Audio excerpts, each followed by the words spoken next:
ونسلم علی رسولہ الکریم اما بعد فاعوذ باللہ من الشیطان الرجیم بسم اللہ الرحمن الرحیم قال اللہ تبارک و تعالی فی القرآن المجید والفرقان الحمید انک لعلی خلق عظیم صدق اللہ مولانا العظیم وصدق رسولہ النبی الکریم صلو علی الحبیب الصلاة والسلام علیکہ یا سیدی یا رسول اللہ وعلی آلکہ واصحابکہ یا سیدی یا رحمت للعالمین۔ انتہائی واجب الاحترام محترم اور محتشم مشاہد عظام، علماء کرام، حفاظ کرام، ثناءان رسول اور دور و نزدیک سے تشریف لائے ہوئے میرے بزرگوں، بھائیوں اور دوستوں، میں سب سے پہلے جو دور سے معزز اور محترم شخصیات مشاہد عظام یہاں تشریف لائے، میری مراد میاں بابر دیوان شاہ خاکی صاحب دامت برکاتہم القدسیہ اور پیر سید مراد علی شاہ صاحب دامت برکاتہم القدسیہ، دیگر جتنے بھی علماء کرام اور وادی بنا سے تشریف لائے ہوئے ثناءان رسول میاں ظفر عالم صاحب دامت برکاتہ، یہ جملہ شخصیات، یہ تو یہ چاہتا ہے کہ ہر ایک کا نام بڑی تفصیل کے ساتھ لوں، لیکن وقت کے اندر اتنی وسعت نہیں ہے۔ میں میزبان محفل آج کی جو انتہائی ببرکت، پر رونق اور ببرکت محفل کا انعقاد کیا، جملہ جتنے بھی میزبان ہیں، بالخصوص استاد محترم ماسٹر سردار محمد ریاض صاحب، انتہائی محترم سردار محمد نعیم صاحب، سردار احتشام صاحب، چودھری محمد رشید صاحب اور دیگر جتنے بھی نام لوں تو شاید اتنا وقت نہیں ہے۔ میں سب جتنے بھی میزبان ہیں، جتنے بھی منتظمین ہیں، اہتمام کرنے والے ہیں، 100 بار مبارکباد پیش کرتا ہوں کہ آپ نے ایک خوبصورت بزم سجائی، بابرکت محفل کا انعقاد کیا، اور میں سمجھتا ہوں کہ بڑی عظیم شخصیات کو یہاں پہ مدعو کیا، دعوت دی۔ آپ سب لوگ مبارکباد کے مستحق ہیں۔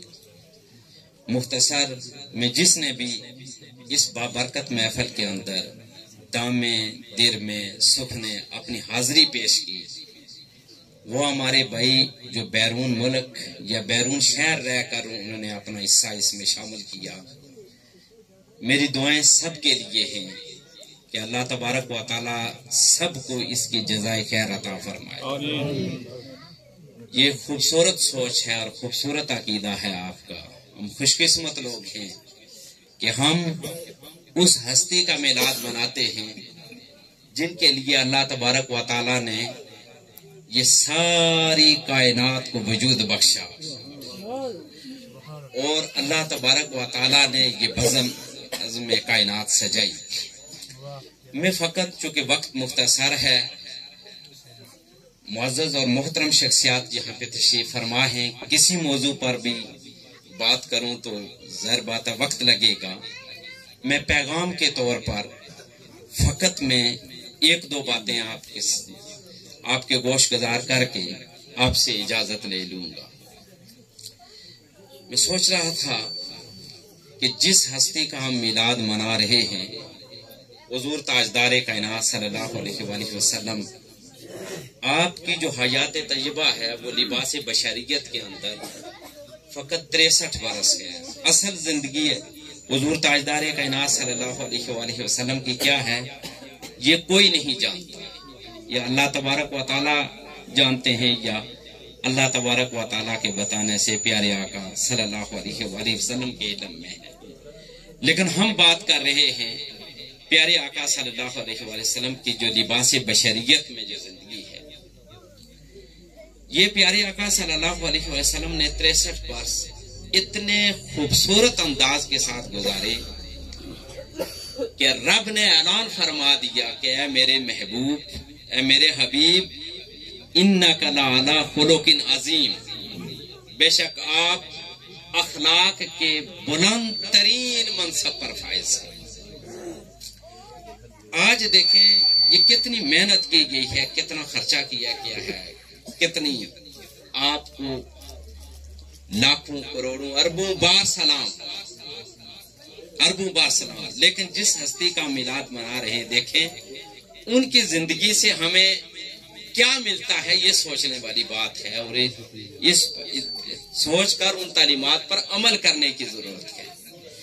پیارے آقا صلی اللہ علیہ وآلہ وسلم کی 63 برس میں سے جو پہلے 40 برس کے اللہ تبارک و تعالیٰ نے پوری زندگی کے بارے میں قرآن میں جا بجا فرمایا کہ میرے محبوب کی پیروی کرو، اطاعت کرو، تب تمہاری دونوں جہانوں کے اندر کامیابی ہوگی۔ جو پہلے 40 سال پیارے آقا صلی اللہ علیہ وسلم کے گزرے، اس میں اللہ تبارک و تعالیٰ نے اپنے حبیب کو نماز پڑھتے ہوئے نہیں دکھایا، روزہ رکھتے ہوئے نہیں دکھایا، پیارے آقا صلی اللہ علیہ وآلہ وسلم کی زندگی میں حج کرتے ہوئے نہیں دکھایا، پیارے آقا صلی اللہ علیہ وآلہ وسلم کی زندگی کے اخلاق دکھائے کہ دیکھو میرا محبوب اٹھتا کیسے ہے، بیٹھتا کیسے ہے، چلتا کیسے ہے، کلام کیسے کرتا ہے، یہ دکھایا۔ آج ضرورت اس امر کی ہے کہ جب ہم جشن میلاد مصطفیٰ صلی اللہ علیہ وسلم منا رہے ہیں تو ہمارے دل یہ دوسروں کے لیے، جو ہمارے دلوں میں اگر کوئی قدورت ہے تو اس سے پاک ہو جائے، دوسروں کے لیے بغض ہے تو اس سے پاک ہو جائے، دوسروں کے لیے نفرت ہے تو اس سے پاک ہو جائے، دوسروں کے لیے اگر کوئی ریاکاری کے طور پر ہم کر رہے ہیں اس سے پاک ہو جائے۔ ہم دنیا کے ہر انسان کے لیے آپ نے اس دل کو پاک کر لیں۔ جب ہم نے پاک کر لیا اور ہمارا ہر عمل اللہ اور اللہ کے رسول کی رضا کے لیے اگر ہو گیا، یعنی ہماری اگر کسی سے ناراضگی ہے تو تب بھی وہ اپنے کسی ذاتی مقصد کے لیے نہیں بلکہ اللہ اور اللہ کے رسول صلی اللہ علیہ وآلہ وسلم کے لیے، کسی سے محبت ہے تو تب بھی اللہ اور اللہ تبارک و تعالیٰ کے حبیب حضور تاجدار کائنات صلی اللہ علیہ وآلہ وسلم کے لیے۔ جب ہم کسی کو دوسرے کو عطا کریں تو تب بھی حضور تاجدار کائنات صلی اللہ علیہ وسلم کی رضا کے لیے، اور کسی کو دینے سے رک جائیں، ہاتھ کھینچ لیں تو تب بھی پیارے آقا صلی اللہ علیہ وسلم کی رضا کے لیے۔ جب ایسے زندگی گزرے گی تو زندگی تب خوبصورت ہوگی۔ پیغام کے طور پر 2 ٹپس، 2 باتیں میں آپ کے پاس چھوڑے جا رہا ہوں، 2 باتیں۔ زندگی خوبصورت روپیہ پیسے سے نہیں ہوتی، یاد رکھیں زندگی خوبصورت کاریں اور کوٹھیاں، بینک بیلنس اور پلازوں سے نہیں ہوگی۔ زندگی خوبصورت ہوگی اپنے آپ کو در مصطفیٰ کریم صلی اللہ علیہ وآلہ وسلم پر جھکانا سے ہوگی۔ اور 2 باتیں یہ ہیں، جس نے بھی یہ 2 باتیں اپنے پاس اپنے پلے باندھ لی، خدا کی عزت کی قسم ان کی زندگی بھی خوبصورت، ان کی نسلیں بھی خوبصورت، ان کے گھر بھی خوبصورت،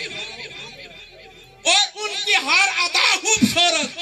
ان کی ہر کوالٹی خوبصورت۔ وہ 2 خوبیاں کیا ہیں، وہ 2 ٹپس کیا ہے؟ ایک یہ ہے کہ ناگواری پر صبر کر لینا، دوسروں کی بات سہ لینا۔ آج جو ہم اپنے معاشرے میں دیکھ رہے ہیں، ہم ایک دوسرے کو برداشت نہیں کرتے، ہمارے اخلاق انتقامی ہو گئے ہیں، ہم اینٹ کا جواب پتھر سے دے رہے ہیں، ہمارے دلوں میں بغض آ گیا ہے، ہمارے دلوں میں کینہ آ گیا ہے، دوسروں کے لیے نفرتیں آ گئی ہیں۔ خدا کے لیے ہمیں آگے بڑھنا ہوگا، اپنے دلوں کو صاف کرنا ہوگا، اور اگر کوئی بات ہمیں پسند نہ بھی ہو، بے شمار باتیں ایسی ہوتی ہیں جو ہمارے مزاج پر پورا نہیں اترتی، ہمارے مزاج کے خلاف ہو رہی ہوتی ہے۔ پہلی ٹپ جو میں پیغام کے طور پر آپ کی خدمت میں چھوڑے جا رہا ہوں وہ یہ ہے، پہلی ٹپس یہ ہے کہ آپ نے اپنی زندگی میں آپ کے مزاج کے خلاف اگر کوئی بات ہو جاتی ہے، کوئی ناگواری والی بات ہو جاتی ہے، میرے پیارے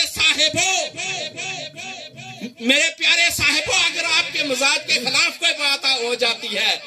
اس پہ صبر کرنا، جیت آپ کی ہوگی۔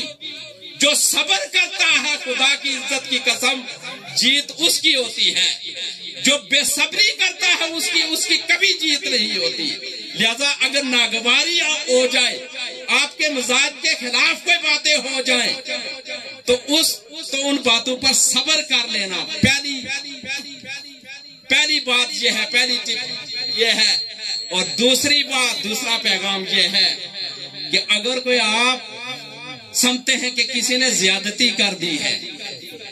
زیادتی کر دی ہو جاتا ہے، زیادتی کر لی ہے، اسے معاف کر دیں، معاف کر دیں۔ خدا کی عزت کی قسم ہمارے پیارے آقا صلی اللہ علیہ وآلہ وسلم کی زندگی سے ہمیں یہی سبق ملتا ہے۔ آپ فتح مکہ کے موقع پر آپ دیکھتے نہیں ہیں، جب پیارے آقا صلی اللہ علیہ وسلم سارا عرب آپ کے غلاموں میں آ چکا ہے